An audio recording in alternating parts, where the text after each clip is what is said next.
Hello everyone, welcome to my channel Abhishek Aadiya. और हम लोग स्टडी कर रहे हैं यहाँ पर एसविनो की क्लास 8 की बुक हम स्टार्ट कर चुके हैं। एनसीईआरटी की ये बुक है और चलिए इसके बारे में आज हम डिटेल से स्टडी करते हैं।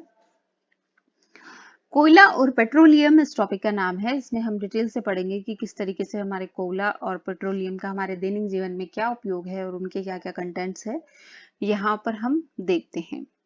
तो चलिए स्टार्ट करते हैं। ठीक है, यहाँ से अक्षय प्राकृतिक संसाधन।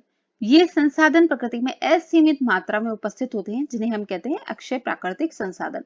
मानवीय क्रियाकलापों से समाप्त होने वाले नहीं होते, यानी सूर्य का प्रकाश, वायु, ये सब क्या है आपके अक्षय प्राकृतिक संसाधन है। समाप्त होने वाले प्राकृतिक संसाधन जो है वो सीमित होते हैं और ये मानवीय क्रियाकलापों से समाप्त हो जाते हैं, जैसे वन्य है, वनजीव, खनिज, कोयला, पेट्रोलियम, प्राकृतिक गैस आदि। अब यहाँ पर कुछ एक्टिविटी दी गई है कि किस तरीके से अगर एक पीढ़ी अधिक उपभोग करती है तो दूसरी पीढ़ी तक वो चीज कितनी काम आती है, ये इस तरीके का यहाँ पर डिटेल में दिया है। कोयले, पेट्रोल और प्राकृतिक गैसें जैसे कुछ समाप्त होने वाले प्राकृतिक संसाधनों के विषय में हम अध्ययन करेंगे। इनका निर्माण सजीव प्राणियों के मृत अवशेषों से होता है, जिन्हें क्या कहते हैं, जीवाश्म ईंधन इनको कहते हैं, कोयले, पेट्रोलियम और प्राकृतिक गैसों को। तो चलिए सबसे पहले हम बात करेंगे कोयले की। ये पत्थर जैसा कठोर होता है और काले रंग का होता है।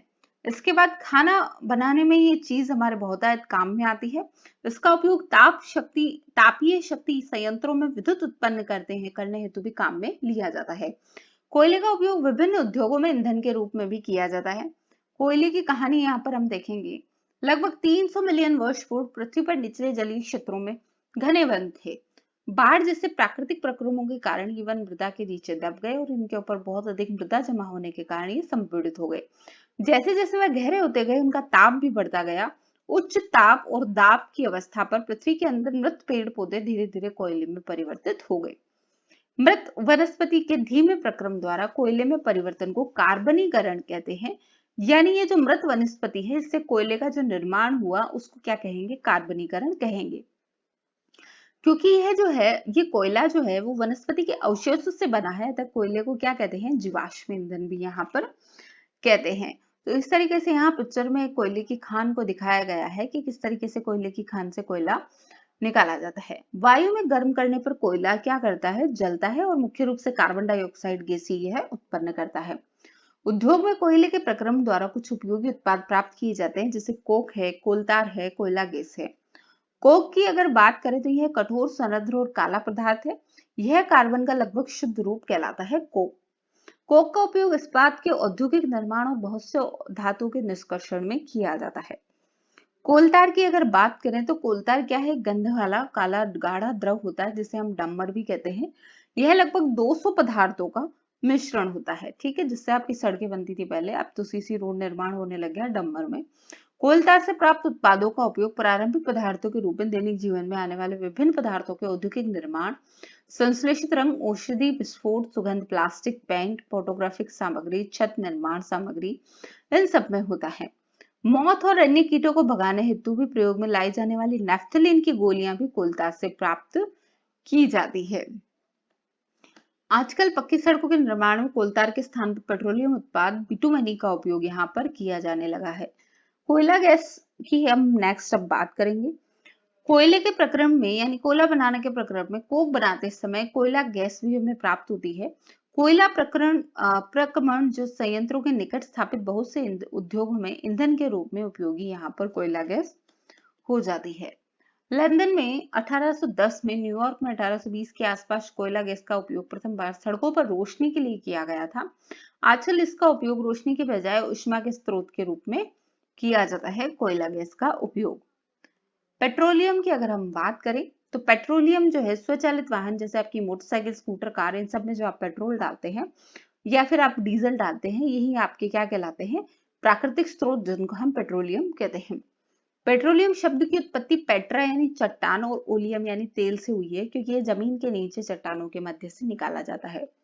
क्या आप जानते हैं कि पेट्रोलियम कैसे बनता है? पेट्रोलियम का निर्माण समुद्र में रहने वाले जीवों से हुआ। जब ये जीव मृत हुए तो इनके शरीर जो है वो समुद्र के पैंदे में जाकर जम गए और फिर रेत और मिट्टी की तहों द्वारा ढक गए। लाखों वर्षों में वायु की अनुपस्थिति और उच्च दाब ने मृत जीवों को पेट्रोलियम और प्राकृतिक गैस में परिवर्तित कर दिया। तो इस तरीके से यहाँ पर पेट्रोल का निर्माण दिखाया गया है कि किस तरीके से सबसे नीचे तेलाश्य चट्टानें हैं, फिर उसके बाद जल, तेल और गैस और अप्रविश्य चट्टानों का यहाँ पर निर्माण हुआ है और इस तरीके से कुएं खोदकर वहां से तेल बाहर निकाला जाता है।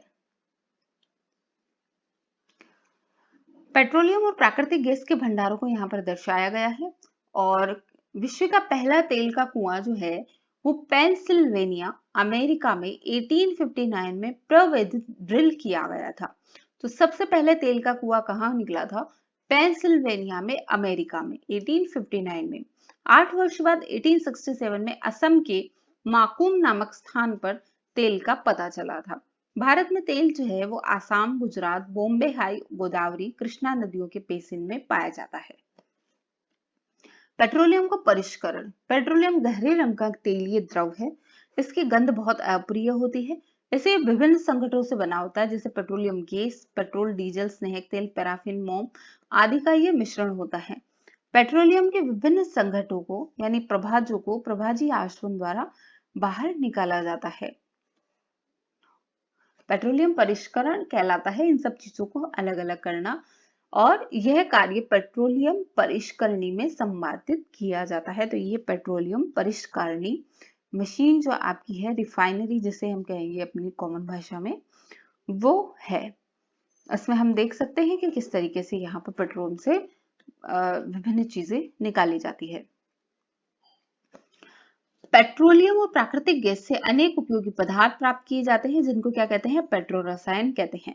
इनका उपयोग अपमार्जक यानी डिटर्जेंट, रेशे यानी पॉलिस्टर, नायलॉन, एक्रिलिन इन सब के निर्माण में, पॉलिथीन और मानव निर्मित प्लास्टिक आदि के उद्योगों में, प्राकृतिक गैस से प्राप्त जो हाइड्रोजन गैस है उसका उपयोग यूरिया के उत्पादन हेतु किया जाता है। बहुत अधिक व्यावसायिक महत्व के कारण पेट्रोलियम को क्या कहा जाता है? काला सोना कहा जाता है। ये आपका सवाल यहाँ से भी निकलता है कि काला सोना किसे कहा जाता है? पेट्रोलियम को काला सोना यहाँ पर कहा जाता है। प्राकृतिक गैस की बात करें तो यह एक जीवाश्म ईंधन है। इसका परिवहन पाइप द्वारा सरलता पूर्वक हो जाता है। प्राकृतिक गैस को उच्च दाब पर संपीड़ित कर सीएनजी के रूप में भंडारित किया जाता है। सीएनजी का उपयोग जो है वो ऊर्जा उत्पादन में हमारे काम में आता है। आजकल वाहनों में भी सीएनजी का उपयोग यहाँ पर किया जाता है। इसे घर में और कारखानों में सीधा जलाया जाता है। गैस जो है आपकी घर के सिलेंडरों में वो एलपीजी आती है, लिक्विड पेट्रोलियम गैस उसमें होता है। ठीक है। सीएनजी जो है वो बेटर होता है एलपीजी से, मगर एलपीजी जो है घरों में ईंधन के रूप में काम में आती है। पेट्रोल आपके मोटरसाइकिल में इनमें काम आता है। मिट्टी का तेल आपके जेट जो है, स्टोव है, लैंप है, इनमें काम आता है। भारी मोटर वाहनों में और जनरेटर्स में डीजल काम आता है। स्नेहक तेल लुब्रिकेंट के तौर पे काम आता है। पैराफिन मोम जो है मोमबत्ती, वैसलीन आदि बनाने में। बिटुमनी पेंट और सड़क निर्माण में काम आता है। यहाँ पर जो हटकर कॉमन सेंस से अलग आपको जो जवाब देना होगा वो बिटुमनी वाला होगा।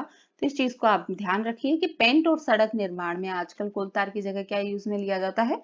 बिटुमनी यहाँ पर लिया जाता है। ये भी एक कोयले का प्रकार है। पाइपलाइनों का ऐसा जाल बड़ोदरा, दिल्ली के कुछ भागों और अन्य स्थानों पर भी यहाँ उपलब्ध है। भारत में प्राकृतिक गैस के विशाल भंडार है। हमारे देश में प्राकृतिक गैस जो है वो त्रिपुरा, राजस्थान, महाराष्ट्र, कृष्णा गोदावरी डेल्टा में पाई जाती है। ये चीज आप एक बार फिर से याद कर लीजिए कि प्राकृतिक गैसें हमारे भारत में त्रिपुरा, राजस्थान, महाराष्ट्र, कृष्णा गोदावरी डेल्टा में पाई जाती है। क्या प्रयोगशाला में मृत जीवों से कोयला, पेट्रोलियम और प्राकृतिक गैस बना सकते हैं? नहीं, प्रयोगशाला में ये चीजें पॉसिबल नहीं है। कुछ प्राकृतिक संसाधन सीमित है, ये चीज आप ध्यान रखिए।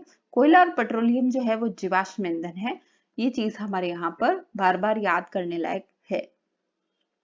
मृत जीवों से ईंधन बनने में लाखों सालों का समय लग जाता है और बहुत सौ वर्षों तक ये प्रोसेस चलता रहता है और ईंधन का जलना वायु प्रदूषण का प्रमुख कारण है। इनका संबंध विश्व उष्णन से भी है, यानी विश्व की जो लगातार उष्मा बढ़ती जा रही है उससे भी है। इन सब के परिणाम स्वरूप पर्यावरण बेहतर बनेगा अगर विश्व उष्णन का खतरा कम रहेगा और ईंधन की उपलब्धता लंबे समय तक अगर हमें अवेलेबल होगी। भारत में पेट्रोलियम संरक्षण अनुसंधान संघ यानी petroleum conservation research association PCRA यहाँ पर सलाह देती है कि गाड़ी चलाते समय आप गाड़ी को समान और मध्यम गति से चलाएं। यातायात लाइटों पर जहां आपको प्रतीक्षा करनी हो वहां गाड़ी का इंजन बंद कर दें। टायरों का दाब सही रखें और गाड़ी का नियमित आप उसकी मेंटेनेंस करते रहें। क्वेश्चन आंसर अब हम यहाँ देखेंगे तो कोयला, पेट्रोलियम, प्राकृतिक गैसें जो है वो जीवाश्म ईंधन है। जीवाश्म ईंधन का निर्माण सजीवों के मृत अवशेषों से लाखों वर्ष पूर्व हुआ था। जीवाश्म ईंधन समाप्त होने वाले संसाधन हैं। कोक, कोलतार, कोयला, गैस कोयले से प्राप्त उत्पाद हैं। पेट्रोलियम के परिष्करण से पेट्रोलियम गैस, पेट्रोल, डीजल, मिट्टी का तेल, पैराफिन, मोम, स्नेहक तेल आदि प्राप्त होते हैं। कोयले और पेट्रोलियम के संसाधन सीमित है, हमें इनका न्यायोचित उपयोग करना चाहिए। सीएनजी और एलपीजी का ईंधन के रूप में उपयोग करने में क्या फायदा है? इनसे क्या है, वायु प्रदूषण कम होता है। पेट्रोलियम का कौन सा उत्पाद सड़क निर्माण हेतु देखिए उपयोग में लिया जाता है? तो मैंने कहा था कि पेट्रोलियम का जो कौन सा जो चीज है वो उपयोग ली जाती है यहाँ पर। तो सबसे पहले जो है बिटुमनी यहाँ पर आजकल लिया जाता है। पहले कोलतार लिया जाता था, आजकल क्या है, बिटुमनी यहाँ पर लिया जाता है। रिक्त स्थानों की पूर्ति कीजिए। क्वेश्चन नंबर 4 पर हम यहाँ फोकस करते हैं।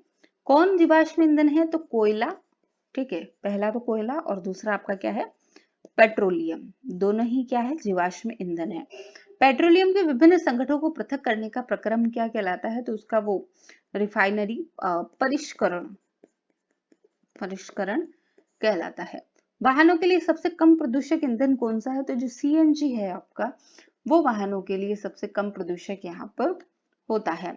जीवाश्म ईंधन प्रयोगशाला में क्या बनाए जा सकते हैं? बिल्कुल नहीं बनाए जा सकते। पेट्रोल की अपेक्षा सीएनजी अधिक प्रदूषक यंत्र है, ऐसा नहीं है भाई, कम प्रदूषक यंत्र है पेट्रोल की अपेक्षा सीएनजी। कोक जो है वो कार्बन का लगभग शुद्ध रूप है। क्या ये बात सत्य है? बिल्कुल सत्य है। कोलतार विभिन्न पदार्थों का मिश्रण है, ये बात भी सत्य है। मिट्टी का तेल एक जीवाश्म ईंधन नहीं है, नहीं नहीं, मिट्टी का तेल तो जीवाश्म ईंधन है। इसके बाद समझाइए जीवाश्म प्राकृतिक संसाधन क्यों है। नेक्स्ट हम देखेंगे, आंकड़े दिए हुए हैं, मेरे ख्याल से क्वेश्चन इसमें बस इतना ही। तो इसी के साथ ये चैप्टर जो है आपका खत्म होता है। चैप्टर हमने पढ़ा था, बड़ा ही छोटा चैप्टर था, पर इससे क्वेश्चंस बड़े अच्छे अच्छे बनते हैं। और एक एक चीज जो इसमें नहीं बताई गई वो ये था कि पेट्रोल का जो शुद्धिकरण किया जाता है, जिस तरीके, सॉरी शुद्धिकरण नहीं, जमीन से जो पेट्रोल निकाला जाता है वो प्रोसेस आपका क्या कहलाता है, प्रभाजी आसवन। ये आप शायद मेरे ख्याल से 9th या 10th स्टैंडर्ड की हाई क्लासेस में पढ़ लेंगे। प्रभासी आसवन द्वारा पेट्रोल और ये सब गैसें अंदर से निकलती है। डिफरेंट डिफरेंट लेवल के टेम्परेचर्स का एक स्केल बनता है। उन स्केल पे अलग अलग स्केल पे सबसे पहले जैसे जो है प्राकृतिक गैसें निकलती है, उसके बाद में पेट्रोल है, उसके बाद में अलग अलग टेम्परेचर पे अलग अलग गैसें हैं, और सबसे लास्ट में जो है वो कोलतार यानी डामर जिसको हम कहते हैं वो निकलता है। तो ये हम हायर क्लासेस में पढ़ लेंगे, पर इसमें क्वेश्चन जो बनता है वो ये बनता है कि जो प्रोसेस है वो क्या कहलाता है? तो प्रभाजी आसवन। सबसे पहले इस प्रोसेस में क्या निकलता है? तो प्राकृतिक गैसें निकलती है। और सबसे लास्ट में क्या निकलता है? तो कोलतार और डामर इसमें निकलता है। ये क्वेश्चन तो आए हुए भी हैं क्वेश्चन, और इम्पोर्टेंट क्वेश्चन भी आपके एग्जाम की दृष्टि से है। तो इसी के साथ ही हम चैप्टर नंबर 5 हमारा यहाँ पे क्लोज करते हैं। धन्यवाद।